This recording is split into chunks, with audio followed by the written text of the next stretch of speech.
বনাম কৌশল, ট্রাম্প সারার ঐতিহাসিক বৈঠক কি মধ্যপ্রাচ্যে নতুন মেরুকরণ নাকি শুধুই ওয়াশিংটনের আপোষ? বন্ধুগণ, তুরস্কের রাজধানী আঙ্কারায় চলমান ন্যাটো শীর্ষ সম্মেলনের ফাঁকে হয়ে গেল এক ঐতিহাসিক এবং চরম বিতর্কিত দ্বিপাক্ষিক বৈঠক।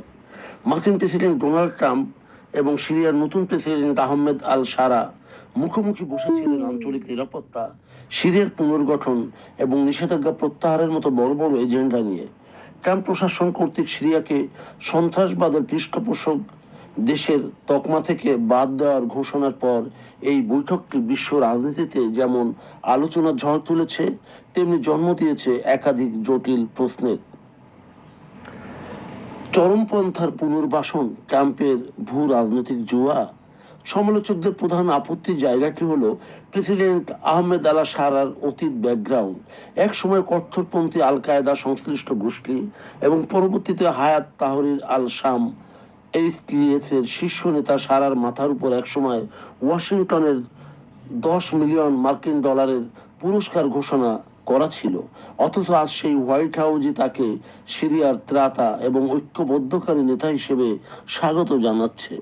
একে অনেকেই দেখছেন আদর্শ ও মানবাধিকারের মূল্যে ট্রাম্পের একটি বড় ভূ রাজনৈতিক জুয়া। দীর্ঘমেয়াদী কাউন্টার টেররিজম নীতির এই আকস্মিক পরিবর্তন চরমপন্থা গোষ্ঠীগুলোকে নতুন বার্তা দিতে পারে বলে আশঙ্কা বিশেষজ্ঞদের। ইরান বনাম ইসরায়েল দ্বন্দ্ব এবং সিরিয়ার কৌশলী নিরপেক্ষতা। বৈঠকে মধ্যপ্রাচ্যের ইরানের প্রভাব খর্ব করা এবং ইসরায়েলের নিরাপত্তা নিশ্চিত করার বিষয়টি অন্যতম মূল এজেন্ডা ছিল। ট্রাম্প আশা করছেন সিরিয়ার উপর থেকে নিষেধাজ্ঞা তুলে নিলে দামেস্ক হয়তো লেবাননের হিজবুল্লাহ এবং ইরানের বলয় থেকে বেরিয়ে আসবে, কিন্তু বাস্তব চিত্র ভিন্ন। আল সারা ইতিমধ্যে সাফ জানিয়ে দিয়েছেন তিনি হিজবুল্লাহর বিরুদ্ধে সামরিক সংঘাতে জড়িয়ে সিরিয়াকে নতুন কোনো আঞ্চলিক যুদ্ধে ঠেলে দিতে চান না। তার মনোযোগ এখন শুধুমাত্র সিরিয়ার অর্থনীতি আর পুনর্গঠনে। ফলে সিরিয়াকে ইরান বিরোধী ঢাল হিসেবে ব্যবহার করার মার্কিন যে পরিকল্পনা, সেটি কতটা সফল হবে তা নিয়ে বড় ধরনের সংশয় রয়েছে। অংশীদারদের ক্ষোভ ও আঙ্কারার কূটনৈতিক বিজয়। এই বৈঠকের পেছনে সবচেয়ে বড় যে অনুঘটক হিসেবে কাজ করেছে সেটি হলো তুরস্কের প্রেসিডেন্ট রিসেপ তাইপ এরদোগান। সিরিয়ার এই রাজনৈতিক রূপান্তরের আঙ্কারার হাত অত্যন্ত শক্তিশালী, তবে ওয়াশিংটনের এই আকস্মিক নীতি পরিবর্তন তাদের সবচেয়ে নির্ভরযোগ্য মিত্র ইসরায়েলকে চরম অস্বস্তিতে ফেলে দিয়েছে। সিরিয়ার সীমান্ত থেকে হিজবুল্লাহ বা ইরানি হুমকির কার্যকর সমাধান না পেয়েই মার্কিন নিষেধাজ্ঞা প্রত্যাহার এবং সারার এই আন্তর্জাতিক গ্রহণযোগ্যতাকে ইসরায়েল নিজেদের নিরাপত্তার জন্য ঝুঁকি মনে করছে। পুনর্গঠনের আড়ালে স্বার্থের সমীকরণ। ট্রাম্প এই বৈঠকে সিরিয়ার জনগণের জন্য ঐতিহাসিক সুযোগ হিসেবে বর্ণনা করলেও এর পেছনে মার্কিন স্বার্থের বিষয়টি স্পষ্ট। সিরিয়াকে মার্কিন বলয়ে টেনে এনে রাশিয়া এবং ইরানের প্রভাব সম্পূর্ণ মুছে ফেলাই ট্রাম্পের মূল লক্ষ্য।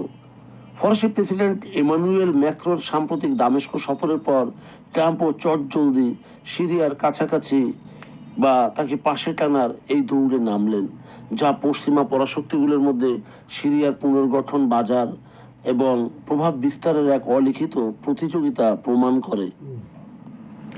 সবিশেষ আঙ্কারার এই বৈঠক মার্কিন পররাষ্ট্রনীতির জন্য এক চরম বাস্তববাদী ও সুবিধাবাদী রূপ তুলে ধরে, যেখানে শত্রু শত্রু, আমার বন্ধু নীতি শেষ কথা।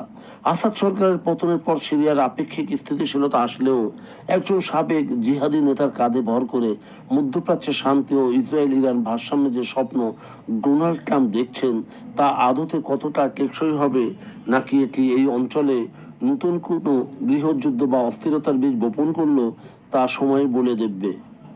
বন্ধুগণ, যদি আমাদের এই তথ্য গল্প আপনার ভালো লাগে তাহলে লাইক এবং শেয়ার দিন, এবং এখন আজ আমাদের সঙ্গে থাকার জন্য ধন্যবাদ। আমাদের ফলো দিন এবং সাবস্ক্রাইব করুন।